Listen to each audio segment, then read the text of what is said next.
Buterevu nkulisayo nnyo ewa munnabyamizannyo Steve Mayanja abadde akutuusaako omupiira gw'empaka za CHAN ng'eno eggwanga erya Nigeria lisobodde okubanga likuba goal ya Algeria goal 2 ku bwereere.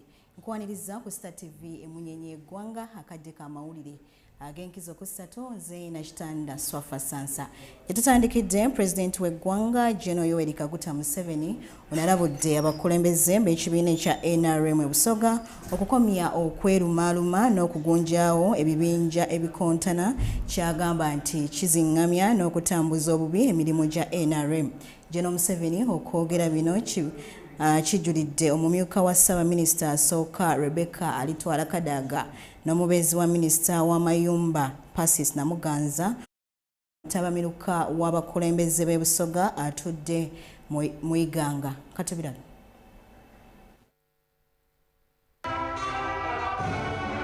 President Kaguta mutabamiruka atudde mu kibuga Iganga ku ssomero lya Iganga Secondary School. Sabira NRM flag bearers, we ask for peace and stability after election.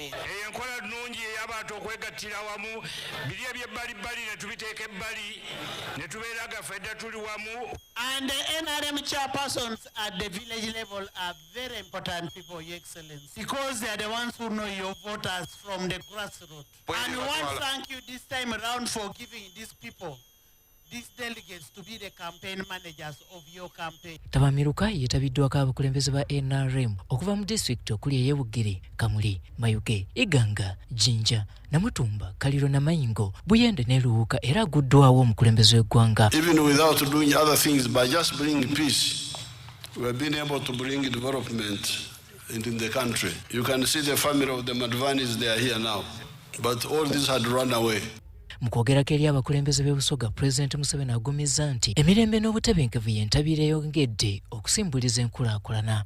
Me, I don't produce sugar cane. The sugar I drink, even now I have my sugar here, is the sugar of the Busoga. President Museveni wabula alaze okunyolwa olw'enjawukana n'endooliito ez'abakulembeze ba NRM e Busoga zagamba nti muziziko munene oguyinza okusanyalaza ekibiina ki NRM nabwe ekitunga kino kiteekeddwa okunogerwa eddagala. When I spoke to Namuganza, is Namuganza here? No, Your Excellency, she's not here. You can see Azirawo. You are dividing yourselves. Because Namuganza is the one who told me, said, you bring this one here. So I said, no problem. Nga yesigama ku kyamumyuka wa Ssaabaminisita asooka Rebecca Kadaga n'omubeezi wa minisita w'amayumba Pasis Namuganza okwesamba ensinkano y'abakulembeze ba NRM e Busoga, olukiiko lusiiriikiridde wakati mu kwewuunaganya. But now, because of the divisions here in Busoga, olw'enkukutuka n'okweyawulayawula okuli mu Busoga, you see Namuganza is not here. I spoke to my young sister Rebecca Kadaga. I said, are you going to the meeting? Oli kujja mu meeting eri Iganga. He said he had not been invited.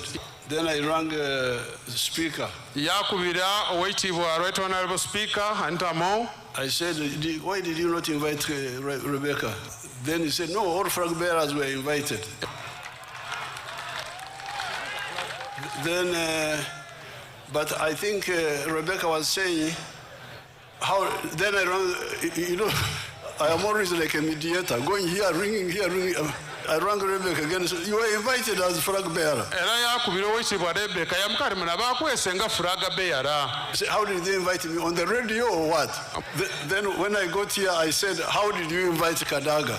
Now the chairman here, tell me what you told me. Chairman wa NRM, Mwami Bazanya Wekabuli, namukubira isimu, era n'abantu abandi bamukubira isimu era yakakasa nti ajja kutuusa amawulire ku bafulaga beera bonabona okuva e Kamuli. Wabula President Museveni bano abakunze okubeera obumu. What I advise you, oweekitiibwa President alituwa amagezi, that the poor people need unity among the leaders, because you are delaying their coming out of poverty by not working together. The ones who are suffering are the poor people, because when the rich ones are quarreling, they are in cars, they are in good houses, they can afford to quarrel. Every day you stay in poverty, somebody may even die because of poverty. So please, I ask you, be towards Ku nkola ez'ebyenkulaakulana n'okutumbula embeera z'abantu Museveni alaze essanyu n'essuubi nti enkola za PDM, emyoga n'endala zongedde okutumbula embeera z'abantu b'e Busoga. Nze Robert Nyango. Kale bwe tweyongerayo ate yakwatidde ekibiina ki Alliance for National Transformation anti-bendera mu kalulu ka 2026 munnamagye yaganyuka Meja General Mugisha Muntu aniriziddwa namungi w'abantu e Kasese bw'abadde agenzeeyo okubeera ng'anoonya akalulu. General Muntu asabye ab'e Kasese okulonda abakulembeze ab'oludda oluvuganya gavumenti bokka abategeera ebibaluma. Katubira.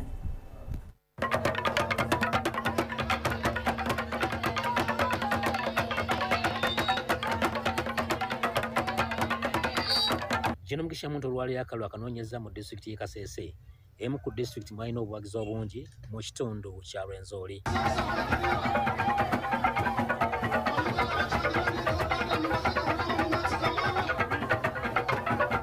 Muntu abadde awerekeddwako munnakibiina kya ANT e Kasese, Honorable Agenkizo akubye olukungaana olusoose mu tawuni kanso y'ekyanya ekisangibwa mu ssaza ly'e Busongola. Kasese oye! Nyaranzuru oye! Abantu mu nshozi bona n'abantu bakora n'amaani. Nakuno uyu mu Rwenzori twetwarigere muri Kakuchorwa n'ebintu y'enshozi. Twetwarigere mu Kisoro ebintu y'enshozi. Enguuto zo mu bicweke by'enshozi tiziri kureberwa ko zishemeye kureberwa kandi hariyo abantu b'abakozi munonga abengi bari mu kuhinga. Bw'avudde ekyanya General Muntu yeeyongeddeyo mu kabuga k'ekyalumba eno asabye abatuuze okuwagira bannakibiina kya ANT okusobola okufuna obuweereza obusaanidde. Abimusya abali omu Buriisa, rikabimusya abali omu Bukorero, abali omu Butare, abali omu transport tukoroganire hamwe ebiri 15. General Museveni tumuhumuza omu Busingi haza mu mpeereza akaruru. Alinga mwamowa. General Muntu akonyeeko ku bizibu ebirimu abannakasese omuli obwavu, kibbattaka n'amakubo mu bitundu by'ensozi agali mu mbeera embi. Bashaba mukundi ihanga okukyera ku mukunda omuntu n'obwakuba ly'omwebembe pamya nimwenda ngu abakuyo sente za gavumenti bakwatwe tere sente ezikuba osebingire zirete savisi zahumuri Akyakalengekanaya. General Museveni ebyokulwanisa abashuma takibibaasa bikamurema bikamuremera kimwe. Ati Museveni kyanga tishatoka erirwanisha abibi bana bakalishe pili iwawe wityo bulumi obwa mabanza awitwa bositulemu hindura ulubaka wiba nganze ribabulia omakasese mwahango twanali twatako mabululu obutemu eriba obutemu erinyamuru. Kasese district erina ekizibu ky'amataba agava mu mugga Nyamwamba nga buli mwaka abantu bangi balugulamu obulamu abandi ne bafiirwa ebintu byabwe. Bino General Mugisha Muntu asuubiza okubinogera eddagala. Twagoberera discipline etwarije nayo mu kishaka obutukwata ihanga obw'abantu batira obuhazi tukarukwatisa embundu onkaba bw'amaani g'abantu ihanga erikaba eriyo mu bicu. If we are remaining with the discipline we came with. Nze Haruna Mutesasira mu district y'e Kasese.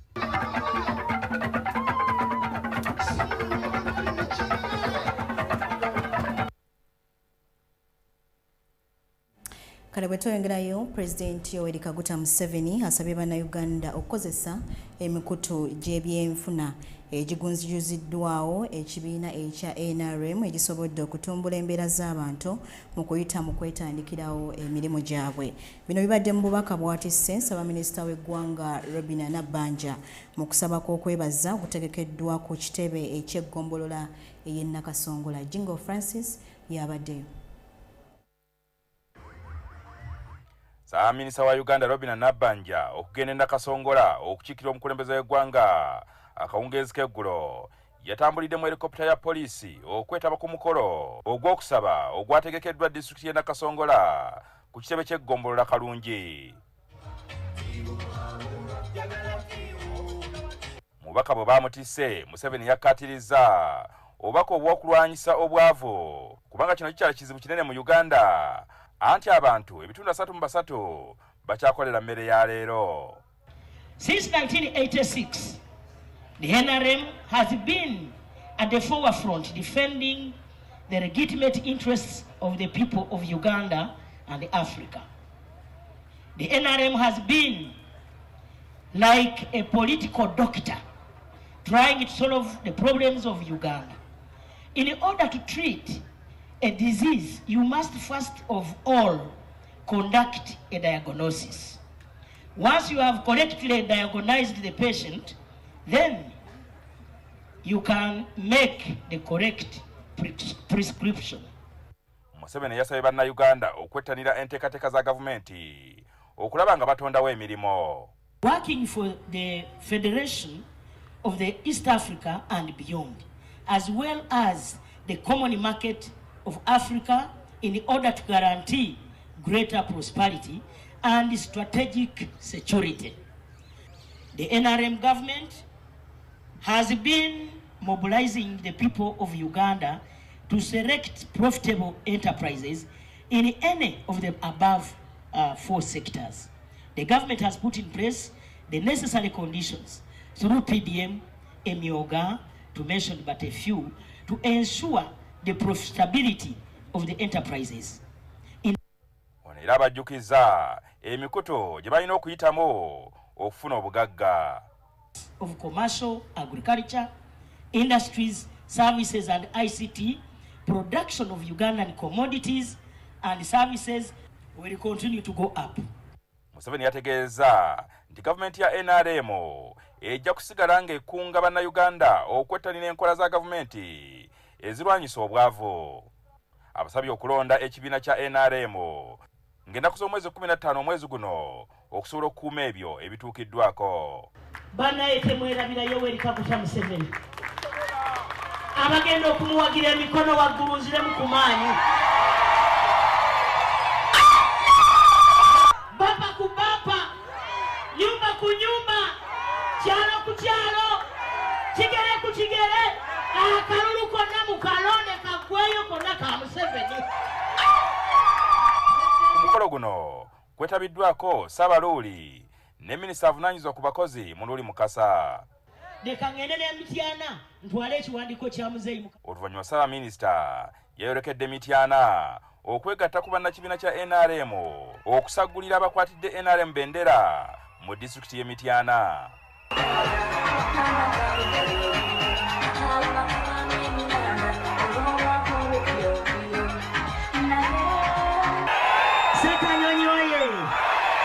Museveni oye! NRM oye! Akabiina kaabwe akanupu kaakatandika naye bakagabanyagabanyizaamu dda bakalidde nga capati. Bakagabanyizaamu waliwo DF, kaakati waliwo nupu, kaakati kyani kya Segona mumawulira. Segona Jayani, kaakati abo abalwana bwe batyo banaasobola okutambuza eggwanga. Akabiina kamaze okubalema okutambuza banaasobola eggwanga. Olw'okuba NRM yabawa biliyoni 4 bweziti ne beeryamu n'amaaso. Kakati abo bakwase biliyoni za sente triliyoni 7 tebajja kwetta. Tebalina mulamwa era temubatunuulira. NRM oye! Omanyi okusago mwina omukyala Nabakoba. Oyo omukyala w'amaanyi. Mumukwate mumunyweze, mumutunuulire nga liiso. Ate temumuviirako ddala paka nga mumuwadde akalulu nga 15 yasigadde nga ku 5 zokka.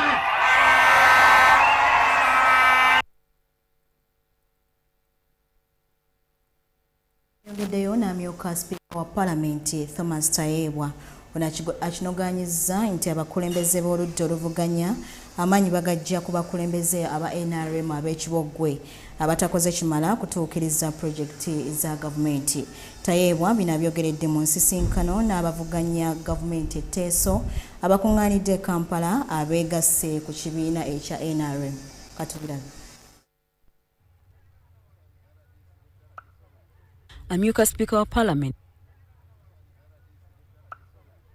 Amyuka Speaker wa Parliament Thomas Tayebwa ayaniriza abakulembeze abawagizi n'abakunzi b'ebibiina by'oludda oluvuganya gavumenti abasoba mu bisatu ababyabulidde ne beegatta ku NRM era beenaanyisa emijozi gya NRM egisuusuuta Museveni n'ebikoleddwa. Bano basuubizza okukolerera NRM obuteebalira. Assure him that we are going to demobilize NUP 100% in 3 days. If we are facilitated, we wish our dear candidate the best in this election and win 99% in the test of sub-region. We say this for God and my country. Omumyuka wa Speaker Thomas Tayebwa agamba abakulembeze ba NRM abatakoze kimala era ab'ekiboggwe y'ensonga lwaki oludda oluvuganya mu bitundu ebimu bafunye amaanyi. Ng'ekyokulabirako ne tugamba nti aba parish development model sente ze twagamba nti z'abavubuka nga tetuzibawa, z'abakyala nga tetuzibawa, nga tugamba nti opposition talina kufuna ku sente za parish model ate nga zaali badde akamisu maybe n'alyako naye n'afunako ez'okuteekako mu bizinesi ne munyumira n'ategeera nti gavumenti ndiidi byekola birungi.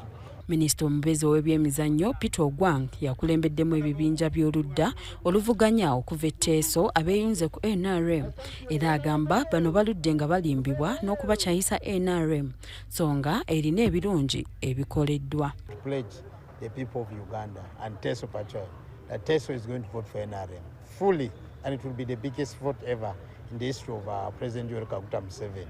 And why? Because of the achievements I've enumerated. Today, we are able to do what we can. Now what is important is job creation for young people. And that's the main issue now. We have an industrial park in Sorot, which we feel as leaders, it's important now we begin to get a big number of investors to be able to come in there to set up factories. Kubanga fe abamu tetwatandikira ku misaala gy'emirimu. Nze omusaala gwange gw'osookerako gwali gwo bwa MP. Okiraba gwe musaala gwe naasooka kufuna mu life yange. Sinafunako omusaala omulala. Naye nga ndina bizinesi ze naatandika mpora n'obusente obutini ne neezimba. So bwe tukola ku kintu kya mindset change ne tuddamu ne tuteeka ku eyo fund. Okwetooloola ebibiina by'obufuzi bali mu kaweefube wa Kakwege afundikira kampeyini z'okulonda kwa 2026 okutandika nga 15 Januari 2026. Nze Nalsibawini.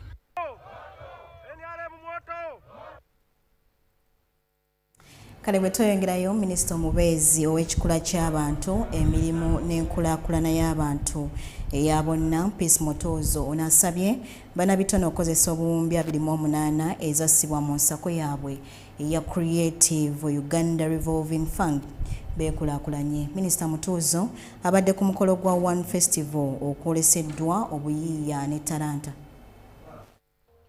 Ekisaawe ky'abannabitone ekiwadde bangi emirimu n'okugulyawo abantu emikisa gye bafuna newankubadde ekitubidde mu kusomoozebwa okw'enjawulo. Ng'asinziira ku mukolo gw'abannabitone n'obuyiiya Kololo, Minisita omubeezi ow'ekikula ky'abantu Peace Mutuuzo akunze bannabitone okukozesa ensako ey'obuwumbi 28 okwongera okutumbula embeera zaabwe. Twatandise okuzifulumya temuzitya. Uganda Musician Federation already yafunye billioni 5 bazina mu nsawo. Association zaabwe zonna zibadde wansi waabwe batandise okufuna akasente wansi wa organization ya Agenkizo bafunye dda. Abawo nabo bafunye billioni namba. Bannabitone boolesezza obukugu n'obuyiiya obwa waggulu so nga batumbula obuwangwa n'ennono za kuno era Minisita Mutuuzo alina essuubi nti Uganda erina weeraga. Teri n'omu ku ffe asobola okukwata ku ssente zammwe. Teri kubanga ebyetaagisa ffe tetubiina.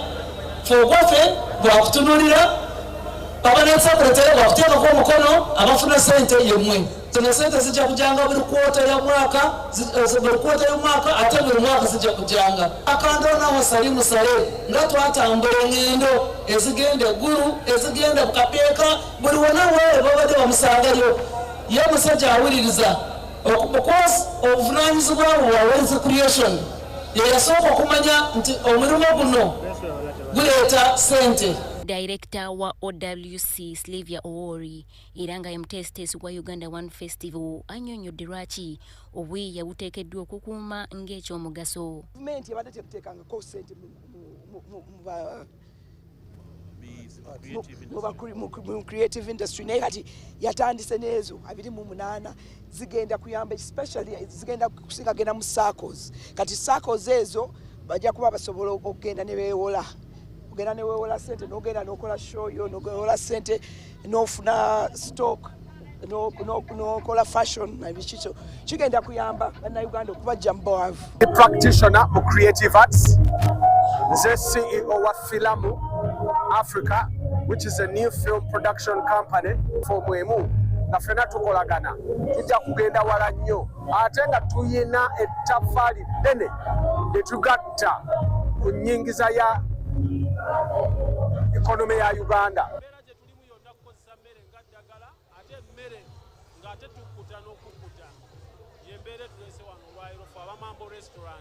Nze Irene Faith Nantongo wano mu Kampala. Kale kakati gye buvuddeko Pulezidenti Museveni yasuubiza abayiiya n'abantu abalala abakola emirimu egitali gimu nti baakuweebwa obuwumbi bw'ensimbi 10 ez'entandikwa awamu n'okwejja mu bwavu. Ebibinja ebimu naddala babbawunsa beemulugunya nti ensimbi ez'abasuubizibwa tezituukanga era baagala kusisinkana Pulezidenti Museveni babeere nga bamutegeeza ensonga zaabwe. Babawunsa abasaba b'ekinnansi n'abakola egy'ebiyiiye bakukulumidde gavumenti n'abavunaanyizibwa mu kuteekesa mu nkola ebisuubizo bya pulezidenti okubasosolamu abaana n'agaana bwe gutuuka ku kubawa ensako ezize zibasuubizibwa pulezidenti nga abamu bamukayo buggo. We are here grieving and crying on the issue of the Creative Developing Fund. It is of many days and months that this issue has been on our table over since when the government decided to give us in their budget, the budget of 2025 and 2026. Yabavuddeko Museveni yalagira ebibinja bino okuweebwa ensimbi byekulaakulanye wabula abasinga bagamba tebaafuna nsako yaabwe era baagala pulezidenti alondoole amayitire g'obuwumbi 10 na lwaki minisitule y'ekikula ky'abantu egamba tebateekeddwa kufuna nsako yonna. In line of creating different circles and seeing that the creative sector at least get a relief from the circumstances of poverty that we are really going through. But it's very sad at the moment that since we established many circles in the creative sector, the ministry as the regulator has intentionally refused to give us the money. To the extent that of recent, we had some of our members who attended a meeting with the president, and the president happened to make a direct call to the Honorable Minister Betty Amongi, and Betty Amongi intentionally and openly lied to the president that the film sector received the money. Kale bwetoyongerayo akwatidde NRM bendera Nakaseke South Charles Kawuma Basajja Subi asuubiza nti wakukolera abantu obuteebalirira singa alondebwa ku bukiise obwa palamenti. Basajja Subi asabye abalonzi okukuuma emirembe mu kulonda era beewala emivuyo okutandika n'olwokuna olwa ssabbiiti ejja ng'ennaku z'omwezi 15 omwezi ogwa January omwaka 2026 okulonderwa pulezidenti awamu n'ababaka aba palamenti. Ng'ennaku z'omwezi 15 tulonde pulezidenti Museveni kubanga oyo ye bwe kuba mutwe nga tuvuga boda tulina okugwambaza elementi. Tulonde mwami Nsereko, tulonde mwami Nsereko ono mukodomi waffe mukimanyi. Nsereko ajja kutukolera omukubye dda akalulu era tugenda bakalulu n'agenda kalaba olwaleero era lonna gy'oyita leero bonna abantu basazeewo dda tewali mbeera yonna esobola kuzza butamaguzi mu palamenti. N'olwekyo mbasaba mulonde bulungi kuminanye abantu bali eri bali mu kwateekateeka kayina kakoledde bantu okugjako okuvuma abantu n'okubaawulayawula okututambuliza mu byamawanga n'okutyoboola abantu. Olunaku olwo munoonye bannamwe bwe munazira n'abamazira abana bali eri bakwanga kati omuntu gwe tuzze naye wano abaagala enkyukakyuka mu Nakaseke mulonde Nsereko. Mawulire ga Nkizo ku Ssatu. Bwe tweyongerayo abakulembeze ba NRM mukono bano banenyezza akakiiko k'okulonda obutasomesa balonzi butya bwe balina kubeera nga bakozesaamu obuuma obulondesa kye bagamba nti bakukola ensobi nnyingi ku lunaku olw'okulonda. Bino bibadde mu lukiiko abakulembeze ab'ekibiina kya NRM mwe bakyalizza akulira yafeesi ya ssentebe wa NRM Hajati Hadija Namyalo yemboze.